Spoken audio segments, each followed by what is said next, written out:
안녕하세요. 내가 매일 기쁘게 정혜리입니다. 1 더하기 1이 얼마인지 아세요? 뭐 이렇게 당연한 질문을 하냐고요? 예, 1 더하기 1은 2라는 거에 대해서 이의를 제기하실 분은 안 계실 것 같아요. 근데요, 왜 1 더하기 1이 2일까요? 혹시 그 생각 해보셨나요? 그거는 약속입니다. 우리가 1 더하기 1은 2라고 하자는 약속 때문이겠죠. 뭐 과학, 수학, 철학, 우리가 얘기하는 모든 것들은 다 약속에 근거해서 이루어진 것들이고 사실은 절대 진리는 아니지요. 절대 진리는 바로 성경이 되겠죠. 그래서 오늘 명강사 명강의 시간에서는 우리가 절대 진리인 성경에 대해서 좀 배워보는 시간 준비를 했거든요. 근데 오늘 강의를 해주실 분은 목사님이 아니세요. 의사 선생님이세요. 이우승 집사님과 함께합니다.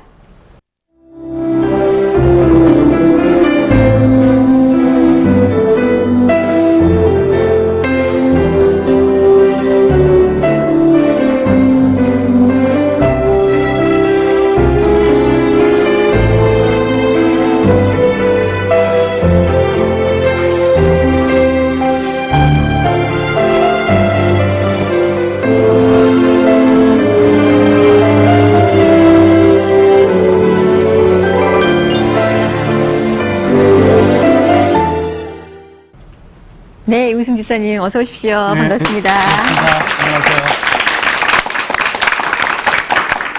네, 집사님께서는 제가 아까 말씀드렸던 것처럼 목사님이 아니시고 서울의료원 건강증진센터 소장이신 의사 선생님이시거든요. 네. 어떻게 이렇게 성경을 많이 공부를 하게 되셨어요? 네, 우리 혹시 정권사님 책 좋아하세요? 네. 저도 굉장히 책을 좋아해서 네.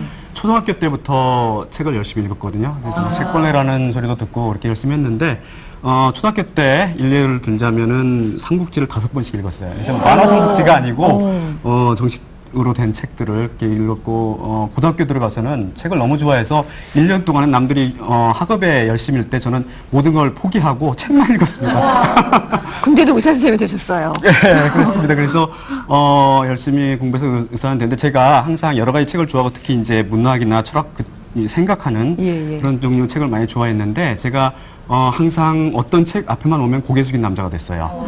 바로 그 책이 성경책이었습니다. 그래서 제가 진실로 거듭남을 체험하기 전에는 성경책을 억지로 겨우 한 번 읽었던 기억이 있습니다. 그렇게 많은 책을 읽었음에도 불구하고 성경책은 억지로 겨우 한 번. 예, 맞습니다. 그 앞에 서면 너무나 어렵고 따분하고 졸리고 그렇잖아요, 여러분들도? 네, 그랬던 기억이 있습니다. 사람들이 사실 은혜로 읽는다고 하잖아요, 성경은. 근데 이제 그 당시는 아무튼 어린 시절이었고 그래서 그런 것들이 힘들게 하셨는데 근데 그러면서 이제 성경을 더 많이 그래서 저한테는 어떤 계기가 있었어요. 그래서 저한테는 이제 개인적으로 어떤 병을 앓게 됐는데 그 큰 병으로 수술을 받고 집에서 쉬고 있었습니다. 쉬고 있었는데 어느 날 꿈을 꿨는데 그게 낮잠인지 밤잠인지 기억이 안 나는데 하늘이 열리고 하늘에 굉장히 큰 책이 있더라고요. 굉장히 커다란 책이 있는데 이상한 나라 말로 가득 써 있었어요. 지금 보면 그게 헬라어인지 히브리어인지 뭐 지금 보면 알겠지만 그런 말이 또는 천국어인지는 모르겠지만 엄청나게 가득 써 있어서 제가 그 책을 거기를 쳐다보면서 야 정말 어려운 책이네. 그렇게 넋을 잃고 쳐다보고 있는데 그 책의 내용이 쫙 제 머릿속에 빨려 들어오는 겁니다. 근데 머릿속에 직관적으로 싹 이해가 되는 거예요. 그리고 한 장이 그 커다란 책이 책장에 쫙 한 장이 넘겨가요. 그리고 또 그 책이 다시 또 쫙 빨려 들어오고 그 다음 페이지가 또 넘겨가고 그런 꿈을 꾼 이후는 그때 즈음에서 제가 이상하게 성경을 보면은 이해가 되기 시작했어요. 이게 굉장히 신기하잖아요, 그죠? 저 자신도 신기합니다. 그래서 저는 그거를 주님께서 주신 성령님의 은사, 지혜의 은사라고 생각합니다. 그래서 저는 그 성경을 알게 되고 진리가 바로 이런 거구나 이제 알게 되니까 그전에는 굉장히 따분하던 책이 꿀송이보다 더 달게 되고 그래서 그 책을 보면서 제가 이 복된 소식을 복음이라 그러잖아요. 복된 소식, 사람을 구원하는 복된 소식을 전해야겠다는 그런 생각이 있었는데 어떤 계기가 있어서 제가 속책자를 썼어요. 작은 책자. 그거는 주로 믿지 않는 사람들을 대상으로 쓴 책이었는데 가능하면 쉽게 써가지고 여러분들한테 나눠줬는데 믿는 사람에게 나눠주고 믿지 않는 사람들에게도 나눠주고 믿는 사람한테는 전도하라는 의미로 나눠주고 있는데 그걸 읽으신 분들이 비교적 반응이 좋았는데 어떤 분들은 이제 특히 믿지 않는 분들은 좀 어렵다 좀 어렵다 그래가지고 그걸 제가 이제 더 쉽게 하면서 계속 살을 붙였어요. 붙이다 보니까 나중에는 소책자가 두꺼운 책이 됐어요. 그 책이 당신은 살아있고 신은 죽었다고요라는 제 첫째 책입니다. 옛날에 쓰셨던? 그 책. 그 책을 이제 처음 쓰게 됐고 그 책을 쓸 때 제가 잠깐 이야기 드리면 주님께서 성경을 저는 남들이 책을 쓸 때 굉장히 시간이 많이 걸린다고 하는데 저는 책을 쓸 때 시간이 안 걸려요. 쫙 막 주님께서 불러주신 대로 빨리 쓰거든요. 그냥 손가락이 안 따라가는 거죠. 그래서 써서 별 문제 없이 제 의지로 쓰려고 그러면 안 나갑니다. 잘. 그래서 저는 제 책들은 비교적 사람들이 읽을 때 좀 따분하고 그럴 위험이 있기 때문에 굉장히 재밌게 썼거든요. 사람들이 책 내용을 좋더라도 책이 읽기가 힘들면 잘 안 읽잖아요. 그래서 그렇게 재밌게 붙이는 부분은 제 탤런트, 주님께서 주신 그 재능이고 나머지는 이제 성령님의 지혜에 근거해서 책을 씁니다. 네. 그래서 이렇게 솔직한 성경 이야기 이런 책도 쓰셨는데 왜 그런 경험들은 다 있으실 것 같아요. 어렸을 적에 공부할 때 모르겠어요. 저기 집사님은 공부를 워낙 잘하셔가지고 그런 일이 없었는지 모르겠지만 시험 공부할 때 너무 머리 안 들어올 때면 이것도 다 붙게 되고 자면 내 머릿속에 다 들어오지 않나. 그런 생각 안 해보셨나요? 저만 했나요? 저도 그럴 때 생각이 바로 성경이 그랬습니다. 예, 그랬는데 바로 그런 경험을 하셨거든요. 결국은 집사님께서.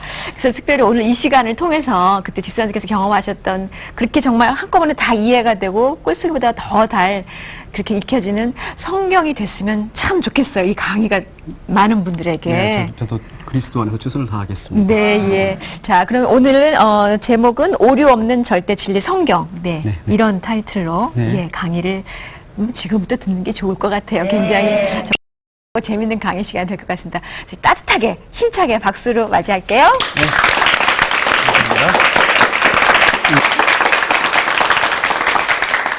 네, 아까 우리 정 권사님께서 말씀하셨던 것처럼 저도 한때는 성경을 배고자 하면 이해를 했으면 얼마나 좋을까 그런 생각을 하면서 했던 때가 있었거든요. 근데 주님께서 놀랍게도 제게 나름대로 지혜를 주셔서 성경에 대해서 이렇게 강의할 수 있는 기회를 주신 하나님께 감사드리고 일단 영광을 돌립니다. 여러분, 우리 성경을 흔히 영어로 바이블이라고 그러잖아요. 바이블. 그 바이블이라는 뜻이 어떤 뜻인지 혹시 아세요, 여러분들? 바이블이라는 뜻은 헬라어로 비블리스라는 그런 말에서 나왔대요. 그 말은 책이라는 뜻입니다. 책. 여러분은 바이블이 어떤 책이라고 생각하세요? 바이블. 근데 저는 제가 느끼기에는 거기에는 정답이 없을 겁니다. 만약에 여러분께서 요새는 흔히 사지선다로 해야지 대답하잖아요. 그죠? 1번은 뭐, 2번은 1번 바이블은 터무니없는 그리스 신화 같은 책. 2번 바이블은 나를 다시 살린 책. 뭐 이런 식으로 하자면은 저는 바이블은 하나님께서 인간에 대한 사랑을 나타낸 책이라고 저는 말씀드리고 싶습니다. 그래서 오늘 강의처럼 오늘 강의를 저거에서 말씀드리자면은 다른 말로 표현해서는 바이블은 성경은 오류가 없는 유일무이의 책이라고 저는 생각하고 싶습니다. 그러니까 바이블은 간단히 말씀드리면은 기원전 그러니까 1500년경 그때 모세 살았잖아요. 모세로부터 시작해서 AD, 기원 후 100년, 그러니까 요한계시록을 쓸 때까지 약 1600년 사이에 40여 명의 사람들이 썼대요. 여러 모양으로 썼는데,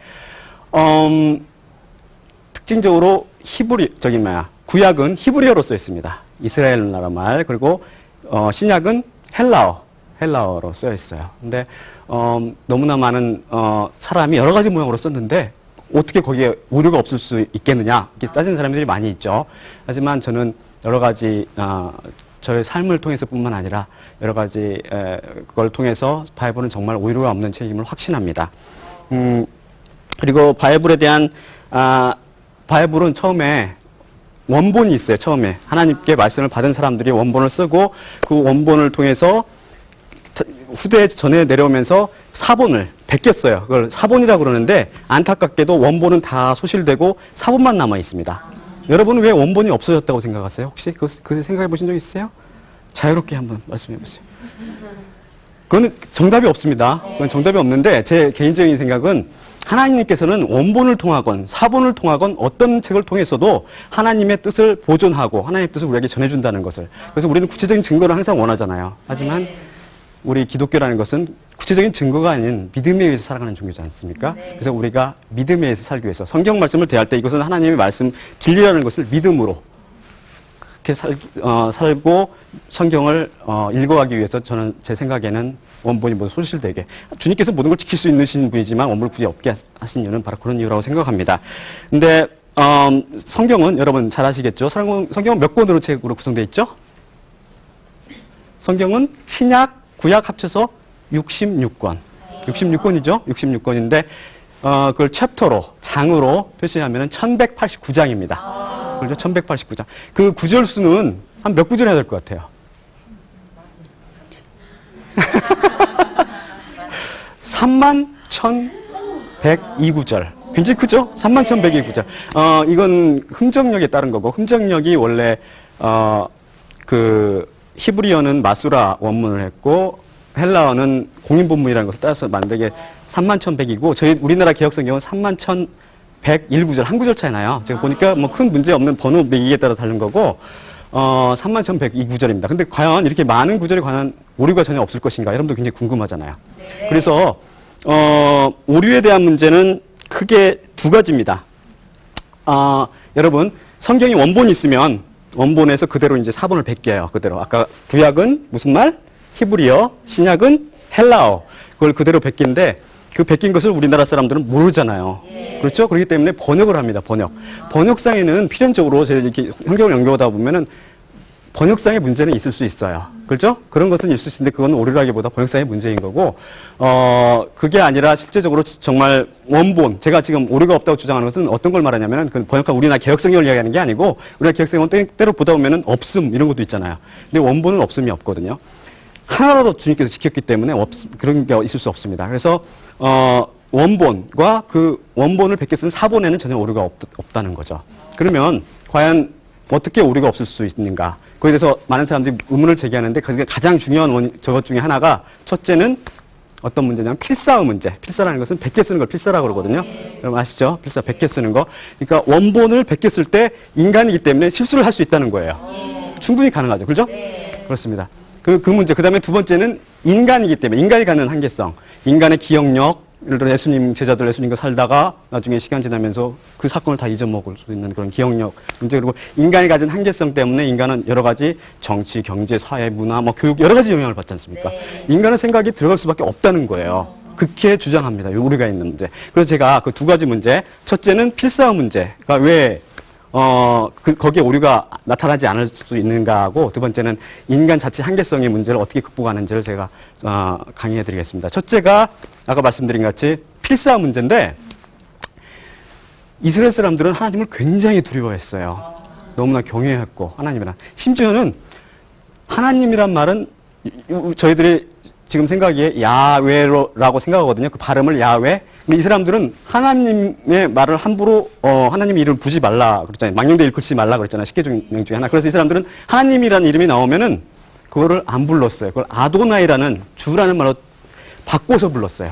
그래서 하나님이라는 말이 어떻게 발음하는지조차 몰랐어요. 그 정도로 그 사람들은 두려워합니다. 하나님 말씀을 굉장히 두려워하고 굉장히 소중한 걸로 여겼죠. 그래서 그 사람들은 말씀을 좀 그런 건 배워야 돼요, 저희들이. 굉장히 소중한 걸로 여겼기 때문에 생명을 걸고 지켰던 사람들인데, 이 말씀을 어떻게 하면은 오류가 없이 전해줄 수 있게 할 것인가. 그래서 인간의 실수가 개입되지 않는 방법이 없을까. 머리를 짜내서 개발한 게 바로, 따로 탈무스트라는 사람들. 탈무디스트. 이건 탈무드 편찬자라는 뜻도 있지만, 그것과 관계없이 성경을 필사하는 사람은 탈무디스트라고 그러거든요. 이 사람들이 어떻게 모여가지고, 그 사람들은 평생 그 일만 하는 거예요. 그걸 또 기쁨으로 여기고, 긍지를 가지고. 근데 그 사람들이 하는 여러 가지 방법을 연구했는데 과학적인 방법이 한 19가지 정도 된대요. 근데 그 방법 중 하나씩 제가 이제 몇 가지를 설명해 드리면은, 첫째는 글을 쓸 때 한 가지 옷만 있습니다. 왜냐하면 옷을 바꿔 쓰거나 옷을 바꿔 입으면 자기 마음의 태도도 바뀌고 정신 상태도 바뀔 수 있기 때문에 일정한 마음가짐을 하기 위해서 옷은 똑같은 옷만 입었대요. 그리고 잉크를 쓸 때 검정색 잉크로 투기를 했어요. 색깔이 빨간색, 노란색, 파란색 여러 가지 색깔이 있지 않습니까? 그렇게 하다 보면 마음이 현란해질 수 있다는 거죠. 그래서 그 사람들이 그런 태도로 썼고, 그 다음에 가능하면 정결한 짐승인 양피지 있죠? 양가죽.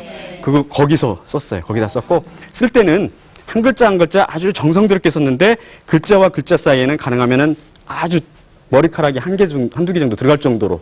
왜냐하면은 남들이 나중에 이단들이 거기다 자기 생각을 집어넣거나 변개시키는 걸 방지하기 위해서. 아셨죠? 그런 걸 그런 식으로 썼고, 그 다음에 이 사람들이 한 것 중에 하나가 자기가 오래 평생 쓰다 보면 외우지 않습니까? 그렇죠? 여호와는 나의 목자시니 내가 부족함이 없어. 이런 식으로 외울 거 아니에요. 시편 같은 경우는. 근데 외워도 외운 것을 쓰면 절대 안 됩니다. 반드시 원본을 보고 원본을 보면서 큰 소리를 읽고 한 글자 확인하고 쓰고 이런 식으로 했어요. 그리고 아까 말씀드린 같이 그 하나님이란 말이 히브리어로는 엘로힘이거든요. 엘로힘. 엘로힘이라는 단어라든지 여호와란 말은 야훼, 아까 야훼. 어떻게 발음하는지도 모르겠는데 성경학자들은 야훼가 아닐까 이렇게 생각하는데 아무튼 그런 글자가 오면은 엘로힘이라는 글자 오면은 펜을 깨끗이 빨았어요. 깨끗이 닦았어요. 붓을 빨고 펜을 닦고. 그 다음에 야훼는 더 거룩한 이름이잖아요. 그러니까 그럴 때는 목욕제게, 목욕하러 갔습니다. 때밀이수건 찾으러 갔죠. 그래서 그 사람이 그렇게 거룩하게 했고, 만약에 엘로힘이라는 글자라든지 야훼라는 글자를 쓰고 있는데 왕이 들어왔다. 그러면은 어떻게 했을 것 같아요? 고개도 안 쳐다봐요. 하나님께서 왕 위에 있다는 거죠. 그래서 그 사람들은 쳐다보지 않고 그냥 무릎 꿇고 앉아서 썼던 거죠. 그래서 실제로 아시리아라든지 바빌론이 침공해서 들어왔을 때 왕실에 있는 탈무디스트들은 많이 죽었대요. 칼에. 도망가지 않고 글자 쓰다가. 그렇게 하고 이 사람들은 또 특징적인 게 뭐냐면은 한 가지 사본을 베끼면 그 사본에 다시 베낀 게 아니라 원래 베꼈던 그 원본에서 다시 베낄 일이 있으면 그게 베꼈고 최대한 또 줄였고 그 다음에 또 한 가지는 처음부터 끝까지 철자를 세는 거예요. 히브리어는 뭐 알렙, 베드, 기메, 달레 이렇게 날아가는 그 철자 그 알파벳뿐만 아니라 단어수 쭉 세고 철자 쭉 세가지고 세는 거예요. 다 쓴 다음에 그래서 하나라도 빠지면 어떻게 할 것 같아요? 다시 고쳐요? 버렸습니다. 그냥 파기. 미련 없이. 그 다음에 처음부터 끝까지 쭉 세가지고 중간 글자를 찾아내요. 그 다음에 다시 4번 100개 쓴 것을 중간 글자를 비교해봐요. 비교해봐서 틀리면 뭔가 문제 있는 거예요. 파기. 없어요. 그러니까 우리가 인간적으로 과학적인 방법 그런 방법을 고안하기 때문에 인간적인 실수가 들어갈 개입될 여지가 없는 거죠. 실제적으로 1950년 47년 정확히 47년인데 그때까지 히브리어 원어는 마수라 원문이라는 거 하나 있었어요. 그게 있었는데 그게 사람들이 의구심을 가졌어요. 이거에 대해서. 왜냐하면 그거는 9세기경에 만들어진 거거든요. 9세기. 원본 그러니까 히브리어로 구약이 적혀진 최후로 써진 게 말라기거든요. 말라기는 기원전 4세기 400년 전에 써진 건데 기원 후 9세기에 쓴 마수라 원문을 너무 차이가 나잖아요. 1300년. 근데 이거 믿을 수 없다. 이렇게 생각했었는데 1947년 어떤 사해 쿰란이라는 지역이 있는데 거기에서 목동이 양치는 목동이 거기는 양을 이렇게 방목하거든요. 놓아서 키우는데 뭐 양이 돌아다니다가 동물로도 들어가고 그러니까 그 양을 일일이 찾으러 다니다 보면은 정말 아무 일 못하는 거죠. 양 찾다가 볼일 다 보잖아요. 그래서 이 사람들은 돌멩이를 들고 다녔어요. 주머니에. 돌멩이를 들고 다녀서 돌멩이를 던졌습니다. 동굴에. 그래서 던져서 아얏 소리 나면 아얏인가요? 깨갱?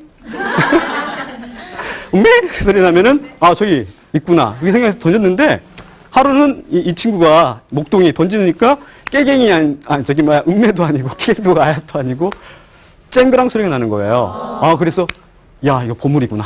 보물 잡았네. 보물이라 생각하고 올라갔어요. 올라갔더니 커다란 징글그릇 하나 있고 그 속에 두루마리가 들어있는 거예요. 두루마리. 그래서 이거 뭐 보물인 줄 알았더니 이건 아니네. 그러면서 이거 엿이나 바꿔 먹자. 그래서 골동품 수집가에다 넘겼습니다. 근데 골동품 수집가는 가치를 모르니까 이게 귀중한 것 같은데 이건 잘 모르겠다. 그러니까 또 다른 사람한테 팔았어요. 그렇죠. 우리 또 성경이 얼마나 귀중한 책인지 모르면 이런 실수를 범하게 됩니다.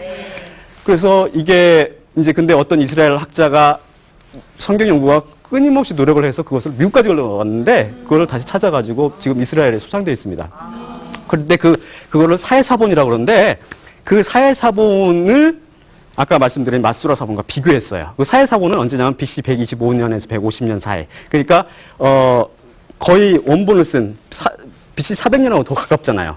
그러니까 마수라 사본과 사해사본은 거의 1000년 차이. 거의 원본에 더 가까운. 그렇죠? 그래서 이걸 비교해봤더니 놀랍게도 내용상에는 100% 전혀 틀린 게 없고 일부 극히 드물게 뭐 예를 들어서 우리 쉽게 표현해서 머리카락을 머리라고 한다든지 신발을 신이라고 한다든지 그런 차이만 있지 완전히 거의 100% 맞습니다. 딱 정확히 맞는 거. 아까 말씀드렸죠. 그런 방법을 통해서 하니까 차이가 있을 수 없는 거죠. 그래서 필사화 문제는 문제가 해결되는데 헬라어도 마찬가지로 헬라어는 구약과 틀리게 사본수가 상당히 많아요. 한 5,500가지 정도 되는데 5,500가지나 되니까 어떻게 진짜인지 가짜인지 구분할 수가 아까는 너무 없어서 고민이었는데 이번엔 너무 많아서 고민하는 거예요. 여러분들 진퉁과 짝퉁 여러분 잘 아시잖아요. 어떻게 구분해요? 응? 어떤 성경이 진짜인지 가짜인지 구분할 수가 없잖아요. 근데 성경학자들은 고소 검증법이라는 방법을 쓴대요. 비블리오그래피컬 테스트라고 해가지고 그건 어떻게 하냐면 가능하면 원본에 가까운 시대에 작성된 사본이 더 신빙성이 있다. 예를 들어서 삼국 유사를 뭐 근대에 누가 적었다. 그럼 우리 믿겠습니까? 그렇죠. 삼국시대 책이라고 그러면서 누가 역사책 어떤 사람이 썼다. 그때 책이다. 여러분 우리가 안 믿잖아요. 그렇죠? 마찬가지로 원본에 가까운 시대상 그리고 그 다음에 두 번째는 사본 수가 많을수록 그렇죠? 그게 많을수록 많이 베낀 수가 많을수록 그리고 사본 사이를 비교해서 차이가 적을수록 그렇게 해보다 보니까 한 가지 신약의 사본들이 나오는데 그 사본들은 거의 차이가 없어요. 아까 말씀드린 정도 철자 차이 조금 있는 정도지 내용상에는 100% 똑같은 거죠. 하나님 뜻을 전달하기엔 100% 똑같은 오류 전혀 없는 그런 그래서 그걸 텍스투스 리셉투스 헬라어로 공인 본문이라고 그러거든요. 정통 원문이라고 하기도 하고 많다 그래서 다스필본이라고 그러는데 그 책 그렇게 돼 있습니다. 그래서 그걸 비교해보니까 없었다. 그래서 결국 필사어 문제는 오류가 끼어들 소지가 없었다는 거죠. 놀랍게도. 그럼 두 번째는 이제 인간의 문제. 인간 기억력과 아까 말씀드렸죠. 인간이 환경에 영향을 받기 때문에 여러 가지 사상에 영향을 받기 때문에 그게 문제가 되지 않으니까 그건데 그거는 첫째 기억력의 문제. 여러분 어떤 사건에 대해서 여러분이 신문을 읽으면 3일 후에 얼마나 기억날 것 같아요? 아인슈타인 사람 같은 경우는 굉장히 높을 거고 맹구나 영구 정도는 굉장히 낮을 거고 그럴 건데 보통 평균 정상인들은 3일 후에는 한 10% 정도 기억납니다. 그런데요. 심리학자에 따르면 연구해본 사람은 그 다음에 들은 경우는 20% 그 다음에 본 경우는 30% 보고 들으면 얼마나 될 것 같아요? 그렇죠. 정확합니다. 50% 2 더하기 3 아까 1 더하기 1 하셨는데 2 더하기 3은 50% 외우면은 이론상은 100% 근데 이게 인간은 저도 많이 성경 구조를 외지만 그게 100% 안 남거든요. 근데 아무튼 이론상 100% 그러니까 보고 들은 게 50%인데 그러면 보고 들은 그 50%가 2주 정도 지나면 얼마나 남을 것 같아요, 여러분? 2주 예, 대충 비슷하신 것 같은데 한 10% 미만입니다. 10% 미만. 쉽게 말해서 오늘 우리 남편을 위해서 찹쌀떡을 좀 만들어야겠다 해서 요리학원에 찹쌀 열심히 배운 다음에 2주 있다 만들다 보면 뭐가 돼요? 개떡 되는 거예요. 그렇죠? 그렇기 때문에 우리 인간의 기억력에 이렇게 문제가 있다는 거예요. 근데 예수님의 그 제자들이 쓴 책은 짧게는 3, 40년, 예수님이 부활하신 다음부터 3, 40년, 길게는 5, 60년 정도 차이가 나요. 그 때문에 그 정도면 어떻게 돼? 여러분들 연세가 어떻게 되시는지 모르겠지만 대충 보니까 그 전에 뭐 한 초등학교 다니신 분도 계시고 뭐 중학교 다니신 분도 계실 것 같고 그다음에 뭐 엄마 젖 빨던 분도 계실 것 같은데 엄마 젖 빨던 분은 어떤 쪽 젖을 얼마큼 빨았는지 아세요? 전혀 기억 못 하잖아요. 저도 그 당시에는 뭐 중학교나 초등학교 정도 다닐 때인데 그때 어떤 예를 들어 산수 시간에 어떤 우리 담임 선생님이 어떤 내용을 했는지 기억 하나 안 나요. 거의 안 나요. 그렇죠? 저는 정상이거든요. 여러분 똑같습니다. 근데 예수님 제자들도 거의 정상이거나 좀 약간 부족한 바울 같은 사람은 뭐 아인슈타인과 비슷한 종류. 하지만 뭐 베드로나 요한은 모자라죠. 맹구나 무슨 뭐 연구 수준은 안 되더라도 아무튼 그렇기 때문에 만약 기억력에 우연이 있었다면 그걸 못 믿는 겁니다. 두 번째는 환경의 영향을 우리가 받는다는 거예요. 자꾸 교육이라든지 뭐 여러 가지 뭐 문화라든지 정치, 경제 뭐 여러 가지 문제 영향을 받기 때문에 그게 들어갈 수밖에 없다는 거죠. 그래서 사람들이 바로 그 문제를 거론하는데 우리는 그거를 믿지 않고 우리는 어떻게 믿냐면 성경은 어떻게 된다고요? 디모데후서 3장 16절하고 베드로후서 1장 21절인가 11절인가 보면은 무슨 말이 나오죠? 성경은 어떻게 된다고요? 성경은 하나님의 감동으로 됐다는 거예요. 성령의 감동으로. 하나님의 감동으로 적어졌다는 것을 구체적으로 보여줍니다. 또 성경에. 여러분 혹시 그런 장면 기억하세요? 하나님의 감동으로 성경을 쓰는 장면을 여러분 혹시 아세요? 성경을? 성경을 자세히 보시면 나와요. 항상. 제가 모세가 모세오경 썼지 않습니까? 모세가 하나님께서 부르셔서 시내산에 올라갑니다. 그래서 40주야, 40낮과 40밤을 거의 잠을 안 자면서, 거의 안 먹으면서, 마시지도 않고 먹지도 않으면서, 하나님께서 내가 쓴 계명, 내가 너한테 불러준 계명을 받아 적으라. 그런 장면이 나와요. 잘 보시면 나와요, 그게. 그걸 적고 주님께서는 십계명은 직접 쓰셔주시잖아요. 그렇게 써서 내려올 때, 그러니까 하나님과 같이 계셨고, 40주야를 먹지도 않고 마시지도 않고 산다는 것은 그건 의학적으로는 불가능하거든요. 그거는 뭐 성령의 감동 없이는 불가능한 거예요. 예수님도 그러셨지만. 그래서 그렇게 활동하면서 가만히 누워있으면 몰라도 활동하면서 그런 건 불가능. 그때 모세가 내려왔을 때 어떤 일이 사건이 벌어졌죠? 모세가 내려왔을 때 모세 얼굴이 너무나 밝게 빛나가지고 사람들이 그 얼굴을 못 쳐다봤어요.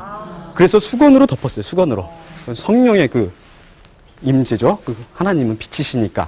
그런 식으로. 그래서 제가 하나님께서 십계명을 적으셨다는 것은 우리한테 뭘 암시하냐면은 하나님께서 바로 모든 성경을 이렇게 지으신 거나 다름없다. 직접 그런 상징적인 의미가 있다고 생각합니다. 그래서 우리는 성령의 감동으로 적겠다는 것은 확실하죠. 근데 문제는 그렇게 안 믿는 사람이 있거든요. 아까 말씀드린 것 같이. 그래서 두 가지, 성경에 대해 오류가 있냐 없느냐는 두 가지로 압축돼요. 쉽게 말해서. 하나는 하나님의 성경은 성령의 감동으로 된 것이기 때문에 절대 오류가 있을 수 없다.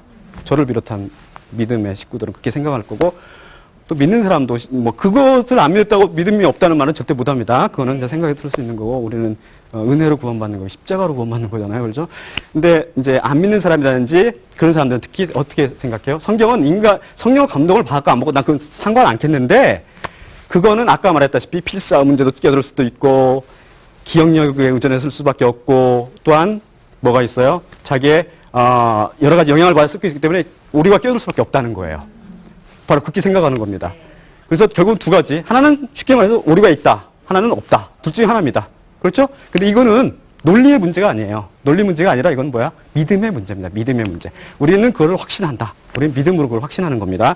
그래서 저는 그걸 믿음의 문제라고 그러는데 저는 의학을 연구하기 때문에 의학적인 방법, 간접적으로 한번 그걸 여러분께 증명하려고 그래요. 말씀해 드리려고 하는데 여러분 아까 성경이 몇 구절이나 된다고 그랬어요?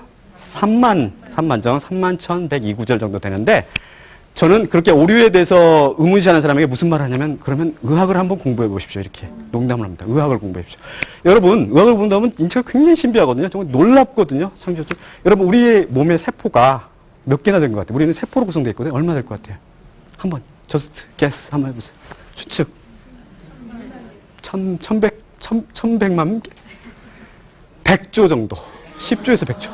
100조라는 것은 1에 동그라미 14개 붙는 숫자. 압니까? 엄청나죠? 네. 근데 그게 대충 된 게 아니라 아주 기가 막히게 구성되어 있어요. 세포 하나도 대충 만들어진 게 아니라 하나님께서 아주 놀랍게 만드셨거든요. 놀랍게 그 세포 하나는 다른 사람은 뭐라고 부르냐면 작은 우주다. 그렇게 말하는 사람이 많아요. 작은 우주다. 그렇게 복잡하고 너무 놀랍게 없어요. 근데 성경 구조는 100구절 안 되잖아요. 성경 구조는 우리 몸의 세포에 보면 32억 분의 1입니다. 하나님께서 그 세포를 만드시고 우리 몸을 정교하게 만드시는 그 하나님께서 지키신다는 거죠.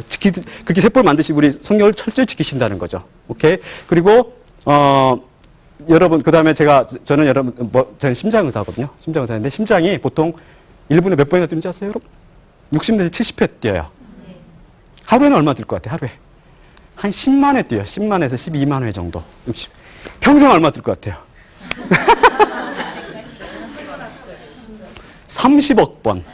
하나님께서 30억 번을 뛰어도 견디게 만드셨어요. 놀랍게 그렇게 만드신 하나님이 성경. 우리는 그냥 있다가 없어진 존재잖아요. 그런 존재도 기가 막히게 만드셨는데 성경을 대충 만드셨겠습니까? 철저히 만드시고 보존하시겠죠? 그렇게 만드시는 겁니다. 그리고 우리 심장은, 제가 심장에 좀 더 할게요. 심장은 그 하는 일이 계속 펌프질 하는데 제일 중요한 역할은 다른 것도 많지만 이 일이 어느 정도 일이냐면은 여러분 30톤의 바위 덩어리를 평생 하는 일이 70년, 우리 보통 남자는 한 72, 3세 사고 여자는 한 79, 80세 살거든요. 우리나라 평균 나이가. 근데 평생 하는 일의 양은 어느 정도 되냐면은 30톤 정도의 바위 덩어리를 엘리베이터상 꼭대기까지 올리는 정도 일이래요. 엄청나죠? 네. 그렇게 만드셨습니다. 그렇게 기가 막히게 만드신 거죠. 그러니까 30톤이 어느 정도 잘 감이 안 오시는 분은 여러분 이게 돌아다니는 트럭은 한 5톤 내지 10톤짜리예요. 대부분. 30톤짜리 덤프 트럭은 여러분이 생각할 때 무지무지 큰 트럭. 진짜 내가 본 것 중에 굉장히 큰 트럭이라고 생각하면 됩니다. 엄청나죠? 그리고 우리 몸에는 각종 혈관들이 우리 심장으로 들어오고 심장에 열는데 그 혈관을 쫙 일렬로 연결하면 얼마 될 것 같아요?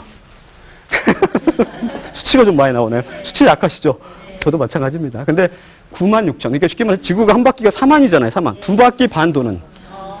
그렇게 엄청나게 만드셨어요. 그러니 하나님께서 실수하시겠습니까? 거기다가 우리 몸은 근본적으로 만들어진 게 DNA라는 기본 구조에 의해서 유전자, 알죠? 유전자를 구성하는 그런 기본 물질 DNA라고 그러는데 이 DNA는 여러분 처음 발견한 게 1953년에 왓슨과 크릭이라는 사람이 처음 발견해가지고 그것 때문에 노벨상을 탔는데 그게 대충 되어 있는 게 아니라 기가 막힌 나선 구조로 되어 있어요. 근데 그거 하나 단위를 뉴클레오타이드라고 하는데 그게 우리 인간에 몇 개나 될 것 같아요?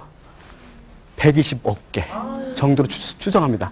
그게 기가 막히게 구성되어 있거든요. 그 정보량은 우리가 내과 의사들이 바이블처럼 여기는 책이 있어요. 그게 해리슨이라고 그러는데 뭐 여러분의 남편이라든지 여러분들 뭐 의사하신 분 물어보면 금방 알아요. 그거 모르면 그거는 돌팔이 의사. 구분하는 방법에 해리슨 아닙니까? 이렇게 물어보는데 근데 그 책이 2,500페이지. 엄청 두꺼운 대부분의 내과 의사들은 그거 못 읽고 그냥 죽어요. 그 정도로 두껍기 때문에 그 책의 170배. 쪽으로 A4로 따지면은 약 42만 쪽에 해당하는 그 분량은 정보가 DNA에 들어있는 거예요. 근데 그게 얼마나 기가 막히냐면은, 우리는 46개 염색체로 되어 있거든요. 여러분, 46개 염색체로 되어 있는데, 그 염색체 하나하나를 한 권의 책이라고 가정한다면, 한 권의 책, 예를 들어 이런 솔직한 성경 이야기 같은 제 책을 제가 어제 밤새워서 세보니까 25만 글자. 밤새 생각 너무 말이, 저거 컴퓨터로 요새는 다 금방 확인하잖아요. 25만 글자인 것에, 46배 하면 한 1200만 글자 정도 되거든요. 그 글자 중에 하나로 예를 들어 문제가 생긴다. 그러면 어떤 병이 생기냐면 겸상적격, 시클셀 어니미아라는 특별한 병이 생겨요. 예를 들어서 그런 식으로 하나님께서 정교하게 만들었기 때문에 조금이라도 이상이 있으면 그런 병이 생기거나 또 유산되거나 문제가 생길 수 있다는 거죠. 네. 그러나 엄청나게 주님께서 그거를 하나님께서 이렇게 만드셨는데 성경을 못 지키시겠습니까? 저는 확실합니다. 성경 지키셔도. 그 밖에 다른 의학 이야기 했다면 길어져요. 머리카락. 여러분 머리카락 알죠? 머리카락도, 우리 머리카락 하나하나 세신다고 그랬잖아요. 하나님께서. 머리카락이 얼마나 될 것 같아요? 여러분들 머리카락이. 엄청나요? 엄청납니다. 8만에서 10만 개 정도. 그러니까 우리 지구상에 사는 인구 한 63억 되잖아요. 60억 정도 되니까 모든 머리카락 숫자를 합치면 저같이 약간 숱이 젖은 사람과 저보다 훨씬 적은 사람, 저보다 좀 많은 사람, 모두 통틀으면 우리 몸의 세포 정도, 100조 정도 되지 않을까, 그냥. 생각하는데, 우리 머리카락 하나하나를 세우고 있습니다. 근데 머리카락 하나가 대충 이루어진 게 아니에요. 머리카락 하나도 보면은 그 속에 다른 여러 가지 구조로 이루어져 있습니다. 매크로피브릴이라는 것으로 되어 있고, 또 매크로피브릴 또 해부하면 그 마이크로피브릴, 더 세부해보면 프로토피브릴, 더 해부해보면 알파 힐릭스라는 그런 구조로 되어 있어가지고, 너무너무 복잡해요. 그래서 여러분들은 그렇게 우리 몸이 이렇게 복잡하게 구성되는데 하나님께서 머리카락 하나하나를 세시거든요. 그렇죠? 하나하나를 세신다는 건 뭐야? 우리만 세시겠습니까? 모든 인류.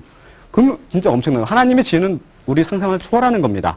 거기다가 여러분, 제가 의학자는 또 과학자잖아요. 과학에서 그래서 제가 생각을 해보니까 우주에 대해서 한번 생각해봤어요, 여러분. 여러분도 한번 우주에 대해서 생각해봤어요. 우주에 별이 얼마나 있을 것 같아요? 별이. 하늘에 별 세보셨어요? 별 하나, 별 둘, 나둘 해보셨어요? 요새는 매연 때문에 안 보이잖아요. 그래서 시골에 가서 세셔야 되는데, 그걸 몇 개나 될 것 같아요? 눈에 보이는 게. 3,000개 정확히 하시네. 3,000개 정도밖에 안 돼요. 눈에 보이는 건 2,000~3,000개 돼요. 제 동생이 이제 지구과학을 하는데 그 친구한테 보니까 3,000개 정도밖에 안 된대. 근데 실제적으로 눈에 보이는 게 3,000개예요. 안 보이는 거는 우리 우리가 있는 이 태양계가 어떤 은하계에 속해 있죠? 우리 은하계라고 그래요. 우리 은하계. 그렇죠? 여러분도 생각나실 거예요. 우리 은하계라고 그러는데 우리 은하계 속에 별이 1,000억 개가 있어요. 1,000억 개. 1,000억 개. 근데 이 우주에는 우리 은하계 같은 은하계가 또 1,000억 개 있대요.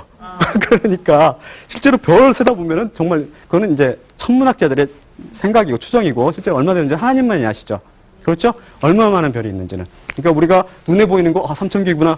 눈에 보이는 것만 믿는다는 것은 모든 걸 다 놓칠 수 있는 거예요. 엄청나게 많은 거예요. 그렇기 때문에 우리는 눈에 보이는 것보다 보이지 않는 믿음으로 살아가는 겁니다. 그렇죠, 여러분? 그래서 우리 주의 온 우주 만물을 주님께서 어떻게 해요? 일일이 주관하시잖아요, 주님께서는. 우리가 태어나기 전부터 이미 복중에 있을 때부터 기억하시고 또는 그 전부터 기억하고 계시고 알고 계시는 분이 바로 하나님이십니다. 그분은 우리 생각으로는 불가능해요. 그분이 어떤 분인가 아는 거는.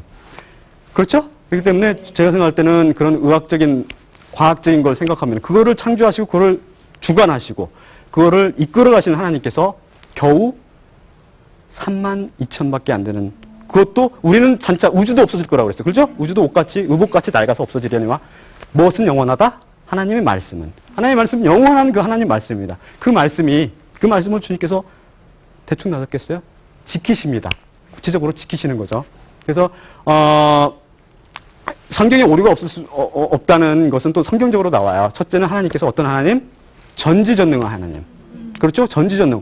인간에게는 불가능하지만 하나님께는 불가능이 아니에요. 우리한테는 3만 1,100 뭐 얼마? 이렇게 하면 정말 많네. 너무나 많어. 그거는 불가능해. 이러지만 하나님께서는 그거는 산수보다 더 쉬운 거예요. 진짜. 아까 몇 조 하다가 몇 억 하다가 몇만 이거는 어떻습니까? 우리 몸의 수의 32억 분의 1이라니까요. 그거를 정하겠습니까? 하나님께서?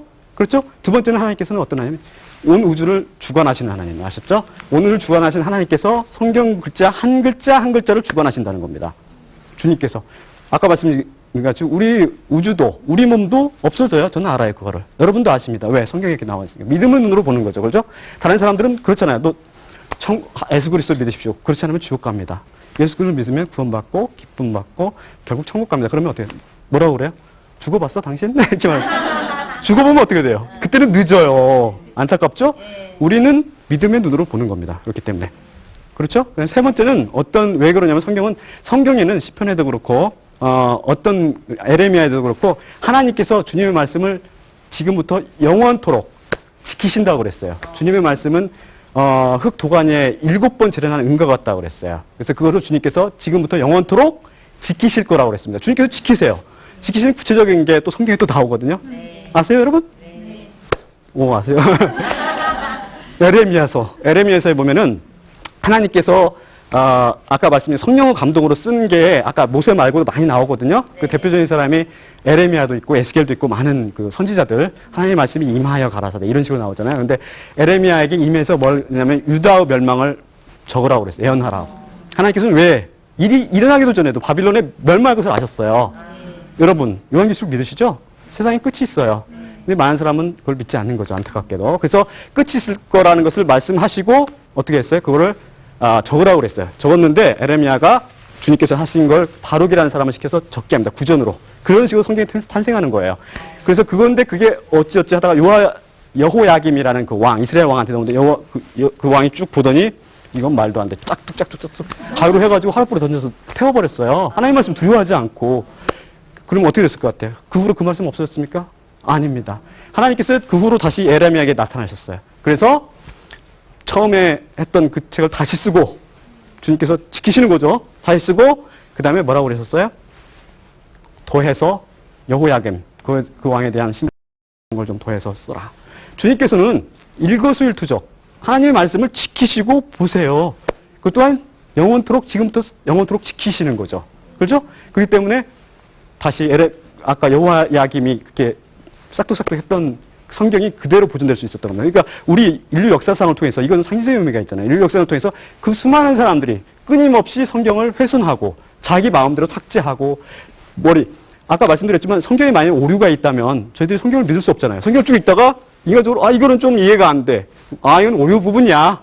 그런 식으로 계속 넘어갈 거 아닙니까? 그렇죠? 우리는 왜 우리가 성경 오류 없다는 것을 믿어야 되냐면은 그런 식으로 성경이 100% 진리라는 걸 믿지 않으면 너무나 많은 부분을 버릴 수가 있어요. 자기 머리로. 이거는 저거. 그래서 제가 이 솔직한 성경 이야기에도 썼지만 우리 인간적 오류처럼 보이는 문제들을 성령의 조명을 받고 써보니까 받아봐서 해석해보니까 정말 놀랍다는 거죠. 이 속에. 그런 많은 비밀들이 들어있다는 거죠. 근데 성경에 오류가 없다는 걸 저는 항상 여러분도 성경 읽을 때 성경에 오류 아무리 이상해 보이는 글도 여기는 성경에 오류가 없어. 그렇게 확신하고 보시면 훨씬 쉬우세요. 그렇죠. 쉽고 또한 이해할 수 있고 믿음의 눈으로 이해할 수 있는 겁니다. 그래서 여러분들이 이해가 안 가면 어떻게 방법이 두 가지가 있어요. 하나는 본인이 주님께서 주셨던 그런 달란트를 받아서 하는 방법이 있고 또 하나는 그런 달란트 받은 사람한테 배우는 방법. 그렇죠?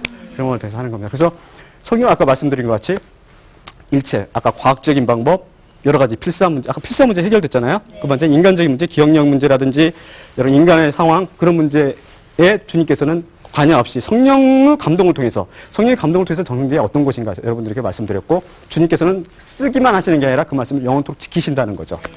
영원토록 지키시는 겁니다. 그래서 성경에는 오류가 있다 없다? 그렇죠. 없다. 그리고 또한 있을 수가 없다.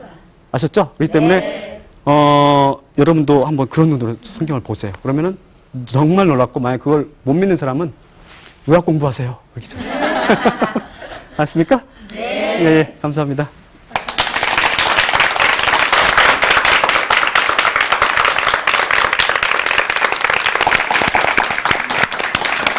아, 감사합니다.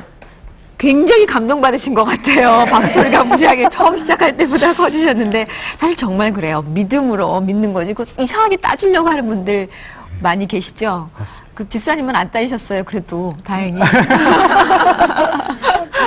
예. 이제는 많은 분들에게 집사님께서 느끼셨던 이야기들을 이제 전해주기도 하고 계시는데 그 비전도 좀 아무래도 여쭤보고 싶네요. 제가 아까 말씀드린 그 책에 대한 큰 책에 대한 그런 꿈을 꾸고 주님께서 또 저한테 주신 비전 중에 하나가 전 세계의 복음을 은혜의 복음 그렇죠? 은혜의 복음. 우리는 죄를 짓는데도 천국 간다는 겁니다. 죄를 덮어주신다는 거죠. 그 복음, 은혜의 복음을 전하라는 그런 그리고 또한 많은 사람을 구원시켜 주셨다는 그런 비전을 주셨어요. 그래서 네. 제가 지금 사랑의 교회에서 영어 고등부 교사인데 네. 영어도 단련하고 연마하고 장차 앞으로는 제 꿈이 영어로 지금 이렇게 한글이 아니라 영어로 네. 글을 써서 많은 사람, 세계 많은 사람들 하나님의 은혜의 복음을 전하고 구원시키는 겁니다. 네. 예. 그 비전에서 여러분들 많이 기도해 주시길 부탁을 드릴게요. 오늘 귀한 강의 해주신 이유승 집사님께 다시 한번 감사의 박수 드립니다. 고맙습니다. 네, 고맙습니다.